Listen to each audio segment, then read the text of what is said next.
23-ാമത്തെ വാക്യം. Gospel of John chapter 17 verse 23.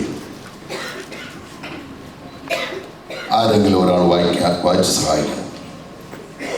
നീ എന്നെ അയച്ചിരിക്കുന്നു എന്നും നീ എന്നെ സ്നേഹിക്കുന്നത് പോലെ അവരെയും സ്നേഹിക്കുന്നു എന്നും ലോകം അറിയുവാൻ നാം ഒന്നായിരിക്കുന്നത് പോലെ അവരും ഒന്നാകേണ്ടതിന് ഞാൻ അവരിലും നീ എന്നിലുമായി അവർ ഐക്യത്തിൽ തികഞ്ഞവരായിരിക്കേണ്ടതിന് തന്നെ. ഐക്യമായി നിന്നു നാം വേല ചെയ്തിടുകിൽ ഇടിച്ചിടാൻ കോട്ട. ഐക്യമായി നിന്നു വേല ചെയ്തിടുകിൽ ഇടിച്ചിടാൻ കോട്ട.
പാടിയില്ലെങ്കിൽ പിന്നെ എപ്പോൾ പാടാൻ?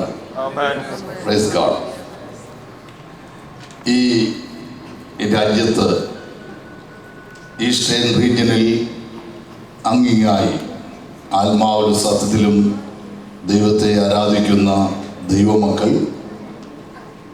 ഈ UPF-ന്റെ ചെയർമാൻ പദവി അലങ്കരിക്കുന്ന പാസ്റ്റർ ജെയിംസ് കെ ഈപ്പർ, അതുപോലെ തന്നെ കർത്താവിൻ്റെ വയൽ പ്രദേശത്തെ ഗോർഫക്കാൽ അധ്വാനിച്ചുകൊണ്ടിരിക്കുന്ന ഈ UPF-ന്റെ സെക്രട്ടറി പാസ്റ്റർ ഷാജി മാത്യൂസ്, ഈ രാജ്യത്തെ സീനിയർ ശുശ്രൂഷകൻ പാസ്റ്റർ ജോൺസൺ ലാസർ, അതുപോലെ തന്നെ UPF-ന്റെ പ്രവർത്തനത്തിൽ വിവിധ നിലകളിൽ പ്രയോജനപ്പെട്ടുകൊണ്ടിരിക്കുന്ന കർത്താവിൻ്റെ ദാസന്മാർ, ദൈവമക്കൾ എല്ലാവർക്കും ഒരിക്കൽ കൂടെ ക്രിസ്തുവിന്റെ നാമത്തിൽ വന്ദനം പറയുന്നു.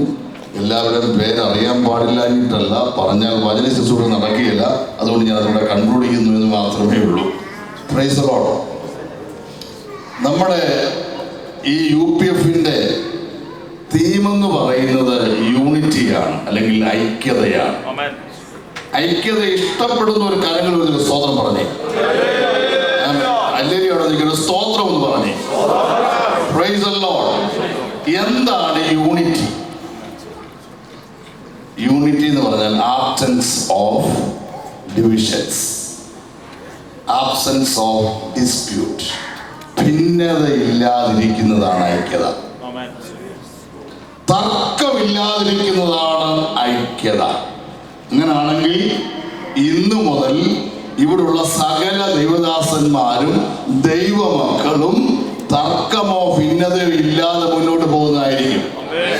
ആമേൻ. സന്തോഷമുണ്ടെങ്കിൽ ഇടയ്ക്കൊക്കെ ഒന്ന് സ്തോത്രം പറഞ്ഞു. ഹല്ലേലൂയ. കർത്താവിന്റെ നാമം വാഴ്ത്തപ്പെടുമാറാകട്ടെ. യോഹന്നാന്റെ സുവിശേഷം 17-ാം അധ്യായമാണ് ഈ രാജ്യത്ത് ഇങ്ങനെ ഒരു ഐക്യ പെന്തക്കോസ്ത് കൂട്ടായ്മ തുടങ്ങുവാൻ എന്നെ പ്രേരിപ്പിച്ചൊരു ഘടകം. എന്റെ യേശു പ്രാർത്ഥിച്ചു, കർത്താവേ അവർ ഐക്യതയുള്ളവരായിരിക്കണമേ. യേശുവിനത് പ്രാർത്ഥിക്കേണ്ടി വന്നു. അതാ സത്യം. ഇതെന്റെ ഉള്ളിലേക്ക് വന്നപ്പോൾ ഞാൻ ആദ്യം ജോൺസൺ പാസ്റ്ററെ വിളിച്ചില്ലേ പാസ്റ്ററെ? വിളിച്ചു. ഞാൻ പറഞ്ഞ പാസ്റ്റർ ഇങ്ങനൊരു താല്പര്യം എൻ്റെ ഉള്ളിലുണ്ട്. എന്നോട് പറഞ്ഞത് പാസ്റ്റർ മുൻകൈ എടുത്തോ, ഞാൻ കൂടെ ഉണ്ട്, സഭയും കൂടെ ഉണ്ട്. സ്വത്രം.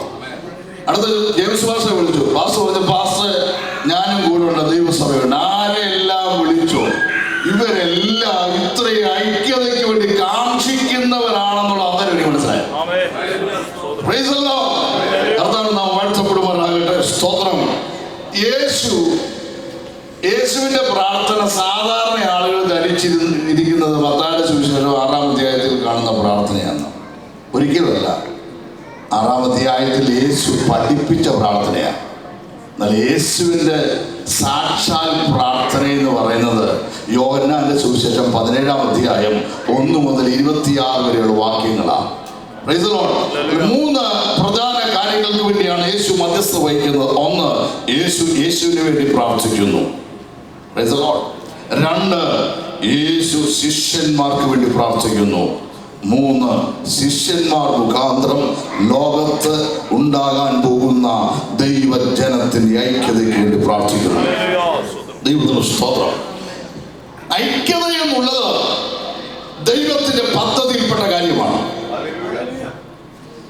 ഐക്യതയ്ക്ക് വളരെ പ്രാധാന്യത ഉണ്ടായതുകൊണ്ടാണല്ലോ ദൈവപുത്രൻ പ്രാർത്ഥിച്ചത്. അപ്പോസ്തലനായ പൗലോസിന്റെ അപേക്ഷയും ഐക്യതയെ കുറിച്ചാണ്. സ്തോത്രം. സമയമില്ലെങ്കിലും 1-2 വാക്യങ്ങൾ വായിക്കണം. ശബ്ദമുള്ളവര് ഈ വാക്യങ്ങൾ വായിക്കണം. അപ്പോസ്തലനായ പൗലോസ് കൊരിന്ത്യർക്ക് എഴുതിയ 1-ാം ലേഖനം 1-ാം അധ്യായം അതിന്റെ 10-ാം വാക്യം. 1 കൊരിന്ത്യർ 1:10. സഹോദരന്മാരെ, നിങ്ങളെല്ലാവരും ഒന്നു തന്നെ സംസാരിക്കുകയും നിങ്ങളുടെ ഇടയിൽ ഭിന്നത ഭാവിക്കാതെ ഏക മനസ്സിലും ഏക അഭിപ്രായത്തിലും യോജിച്ചിരിക്കുകയും വേണമെന്ന് ഞാൻ നിങ്ങളെ നമ്മുടെ കർത്താവായ യേശുക്രിസ്തുവിന്റെ നാമത്തിൽ പ്രബോധിപ്പിക്കുന്നു. It is a request of Apostle Paul. അപ്പോസ്തലനായ പൗലോസിന്റെ ഒരു അപേക്ഷയാണ്. ദൈവത്തിന് സ്തോത്രം. ഈ ലോകത്തിൽ 3 പ്രധാന ഇൻസ്റ്റിറ്റ്യൂഷൻ ദൈവം സ്ഥാപിച്ചിട്ടുണ്ട്. 1, ഫാമിലി അല്ലെങ്കിൽ കുടുംബം എന്ന ഒരു ഇൻസ്റ്റിറ്റ്യൂഷൻ. 2, ഗവൺമെന്റ്. 3, ദൈവസഭ. ഇത് ദൈവം സ്ഥാപിച്ചത് കൊണ്ട് അന്ന് മുതൽ ഇന്ന് വരെ ഈ 3 സ്ഥാപനങ്ങളോടും സാത്താൻ ശക്തമായ പോരാട്ടമുണ്ട്. കുടുംബ ജീവിതത്തോട് ദുഷ്ടന് ഭയങ്കര വെല്ലുവിളിയുണ്ട്. ഒരർത്ഥത്തിൽ ഏദൻ തോട്ടത്തിൽ പിശാച് ജയിച്ചു. അവരുടെ ഐക്യത നഷ്ടപ്പെട്ടു പോയി. മുമ്പ് കർത്താവിന്റെ ദാസൻ സിറിയയെ കുറിച്ചൊക്കെ ഓർപ്പിച്ചല്ലോ. ലോക രാജ്യങ്ങൾ സാത്താന്റെ കയ്യിൽ അമ്മാനമാടിക്കൊണ്ടിരിക്കുകയാണ്. ആർക്കും ആരെയും നിയന്ത്രിക്കുവാൻ കഴിയുന്നില്ല. അതൊക്കെ അവിടെ നിൽക്കട്ടെ. ദൈവസഭയ്ക്കകത്ത് ദുഷ്ടൻ പ്രവേശിക്കരുത്. ദൈവമക്കളുടെ നടുവിൽ കർത്തൃദാസന്മാരുടെ ഇടയിൽ പിശാച് പ്രവേശിക്കരുത്. യേശു പറഞ്ഞു, I will build my church upon this rock. ഞാൻ എന്റെ സഭയെ പണിയും. പാതാള ഗോപുരങ്ങൾ അതിനെ ജയിക്കുകയില്ല. ദൈവസഭയ്ക്കെതിരെ അന്നും ഇന്നും പാതാള ഗോപുരങ്ങളുണ്ട്. പ്രിയ സഹോദര, നീ അത് സമ്മതിക്കരുത്. സ്തോത്രം. പാതാള ഗോപുരങ്ങൾ ജയിക്കാൻ വെമ്പൽ കൂട്ടും.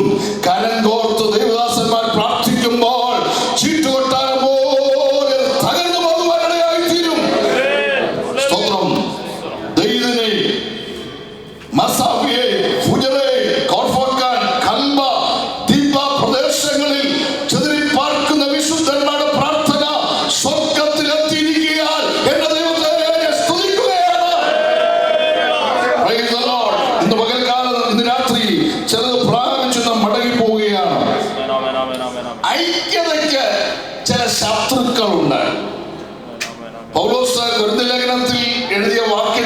വായിച്ചു, കൊരിന്ത്യർ 1:10 വായിച്ചല്ലോ. അൺനെസസറി ടോക്ക്, അനാവശ്യമായ സംസാരം ഐക്യതയെ കെടുത്തി കളയും. വിശുദ്ധന്മാരെപ്പോഴും യോഗ്യമായത് മാത്രമേ സംസാരിക്കാവൂ. അനാവശ്യമായ ടോക്ക് വന്നാൽ അന്നേരം നല്ലതെന്ന് തോന്നിയാലും അല്പം കഴിയുമ്പോൾ ആത്മീയത തിരിച്ചറിയാൻ പറ്റും. പറ്റും.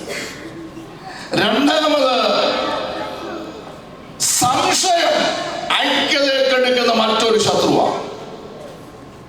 ഭവനത്തിനകത്ത് സംശയം വന്നാലും, വിശ്വാസിനിടയിൽ സംശയം വന്നാലും, ദൈവദാസന്മാരുടെ ഇടയിൽ സംശയം വന്നാലും, ഒരു കാരണമില്ലെങ്കിലും അത് ഭയങ്കര ഡിസ്യൂണിറ്റി ഉണ്ടാക്കും, ഡിവിഷൻസ് ഉണ്ടാക്കും. ആകയാൽ ഈ മീറ്റിംഗിൽ സംശയം പുറത്തു പോകണം. മൂന്നാമതായി, വ്യത്യസ്തമായ അഭിപ്രായങ്ങൾ ഐക്യതയെ തടസ്സപ്പെടുത്തും. ആമേൻ. അപ്പോസ്തലനായ പൗലോസ് കൊരിന്ത്യർക്ക് ലേഖനം എഴുതുമ്പോൾ പറയുകയാണ്, നിങ്ങൾ എല്ലാവരും ഒന്നു തന്നെ സംസാരിക്കണം. പലരങ്ങനെ ഒന്ന് തന്നെ സംസാരിക്കും. ഞാനൊരു കാര്യം സംസാരിക്കുവാൻ ആരംഭിച്ചാൽ എൻ്റെ ശൈലിയും എൻ്റെ ഭാഷയും വ്യത്യസ്തമാണ്. ജെയിംസ് ഭാഷ സംസാരിക്കാൻ തുടങ്ങിയാൽ ജെയിംസ് ഭാഷയുടെ ശൈലി വ്യത്യസ്തമാണ്. ഇവിടെ ഇരിക്കുന്ന ഓരോരുത്തരുടെ ശൈലികളും ഭാഷയൊക്കെ വ്യത്യസ്തമാണ്. പക്ഷേ നമ്മൾ വ്യത്യസ്തരാണെങ്കിലും ക്രിസ്തുവിന്റെ ശരീരത്തിന്റെ അവയവങ്ങളാണെങ്കിൽ we have only one head. നമുക്കൊരൊറ്റ ശിരസ്സേ ഉള്ളൂ, ഒരു തലയ്ക്ക് ഒരു വായേ ഉള്ളൂ, ഒരു നാവേ ഉള്ളൂ. ആമേൻ. ഉയരത്തിലെ ആലോചന അനുസരിച്ച് ജീവിക്കുന്ന വിശുദ്ധന്മാരുടെ ആശയം ഒന്നാണ്, അവരുടെ വാക്കൊന്നാണ്, അവരുടെ പ്രത്യാശ ഒന്നാണ്, അവരുടെ ലക്ഷ്യം ഒന്നാണ്. Glory to God. Hallelujah. അതുകൊണ്ടാണ് പൗലോസ് പറയുന്നത്, പലരായ നാം ക്രിസ്തുവിൽ ഒന്നത്രേ. Praise the Lord. സ്വന്തം എത്ര പേർക്ക് ഇന്ന് പകൽക്കാലം ഇന്ന് രാത്രി പറയാൻ കഴിയും? We are one in Christ Jesus. Amen. Hallelujah. Praise the Lord. We are all redeemed by the precious blood of Jesus Christ. ഒറ്റ രക്തം കൊണ്ട് നാം എല്ലാവരും വീണ്ടെടുപ്പ് പ്രാപിച്ചിരിക്കുന്നത്. Amen. Hallelujah. അതിനകത്ത് വേറെ യാതൊരു വ്യത്യാസവുമില്ല. ക്രിസ്തുവിന്റെ ഭാവമുള്ള വിശുദ്ധന്മാർക്കായി ഞാൻ ദൈവത്തെ സ്തുതിക്കുന്നു. യേശു പ്രാർത്ഥിച്ച പ്രാർത്ഥനയുടെ റിസൾട്ട് പ്രതിഫലിച്ചത് കാണണമെങ്കിൽ അപ്പോസ്തലപ്രവർത്തന പുസ്തകം വായിക്കണം.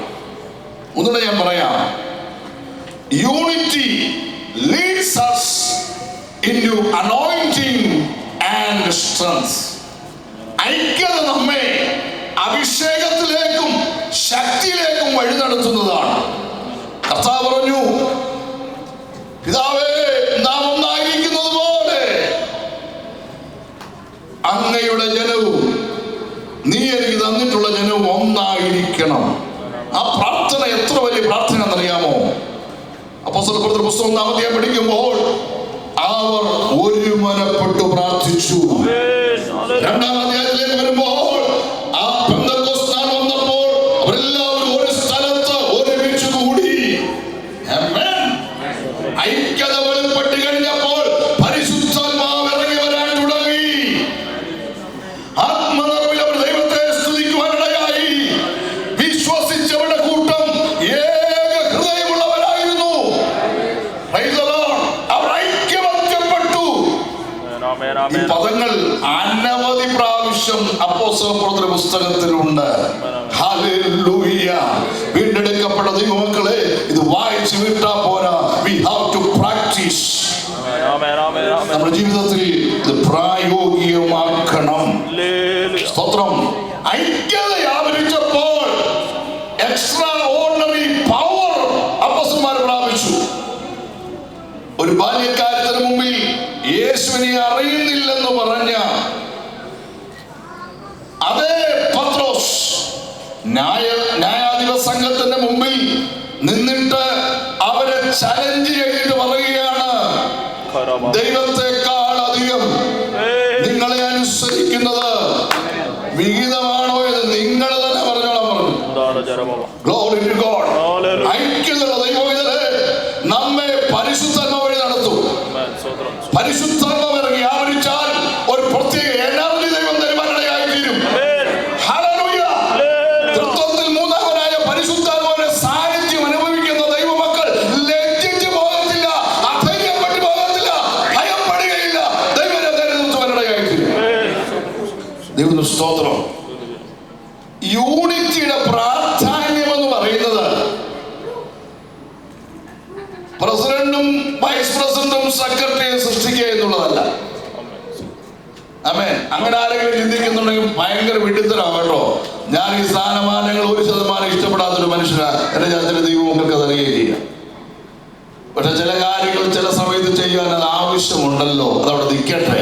പക്ഷേ നമ്മൾ ഇവിടെ ആരംഭിച്ച UPF-ന്റെ പ്രാധാന്യം എന്ന് പറയുന്നത് ഇല്ലാത്തവർക്ക് ഒരു പോസ്റ്റ് കൊടുക്കാനല്ല. വായിക്കാം യോഹന്നാന്റെ സുവിശേഷം 17-ാം അധ്യായം 21-ാമത്തെ വാക്യം. നീ എന്നെ അയച്ചിരിക്കുന്നു എന്നും ലോകം വിശ്വസിപ്പാൻ സകല മനുഷ്യരും, ഒന്നുകൂടെ പറഞ്ഞാൽ ലോകം മുഴുവൻ ക്രിസ്തുയേശു വിശ്വസിക്കുവാനാണ് ഐക്യതയെ കുറിച്ച് കർത്താവ് ആഗ്രഹിക്കുന്നത്. ആമേൻ. ഒരു സുവിശേഷവും പറഞ്ഞില്ലെങ്കിലും ഐക്യതയുള്ളിടത്ത് ആത്മാക്കൾ ഓടി വരും. ഐക്യതയുള്ളിടത്ത് ദൈവത്തിന്റെ പ്രവൃത്തിയിൽ നടക്കുവാൻ തക്കവണ്ണമിടയായി തീരും. ഹല്ലേലൂയ. ഒരിക്കൽ ശിഷ്യന്മാരെല്ലാവരും വട്ടം കൂടി നിന്നിട്ട് യേശുവിന്റെ അടുത്ത് വന്നിട്ട് ഒരു ചോദ്യം ചോദിച്ചു. മത്തായിയുടെ സുവിശേഷം 18-ാം അധ്യായം ആരംഭ വാക്യങ്ങൾ കിടപ്പുണ്ട്. കർത്താവേ, സ്വർഗരാജ്യത്തിൽ ആരാണ് വലിയവൻ? ആ വാക്യം കണ്ടോ? സ്തോത്രം. ആർക്കും വായിക്കാം. സ്വർഗരാജ്യത്തിൽ ഏറ്റവും വലിയവൻ ഞാൻ പറഞ്ഞതിൽ ചെറിയ കുഴപ്പം പറ്റിപ്പോയി, അതുകൊണ്ടാണ് കണ്ടോ ചോദിച്ചത്. സ്വർഗരാജ്യത്തിൽ മനസ്സിലായോ? സ്വർഗരാജ്യത്തിൽ ഏറ്റവും വലിയവൻ ആരാണെന്ന് ചോദിച്ചു. സ്തോത്രം. ഞാനതിൽ ഇന്ന് അല്പസമയം ഭാഗവത് ധ്യാനിച്ചപ്പോൾ ഇഷ്ടം തോന്നി. ഇടത് നമ്മളെക്കാൾ എത്രയോ നല്ലവരാണ് ശിഷ്യന്മാര്. സ്തോത്രം. ഇവിടുത്തെ കാര്യങ്ങൾ ഇവിടാണ്. ആരാണ് ഏറ്റവും വലിയവൻ? സൈമൺ പാസ്റ്ററാണോ, ജെയിംസ് പാസ്റ്ററാണോ, ജോൺസൺ പാസ്റ്ററാണോ, പിന്നെ ഷാജി പാസ്റ്ററാണോ, ജോൺസൺ പാസ്റ്ററാണോ? സ്തോത്രം.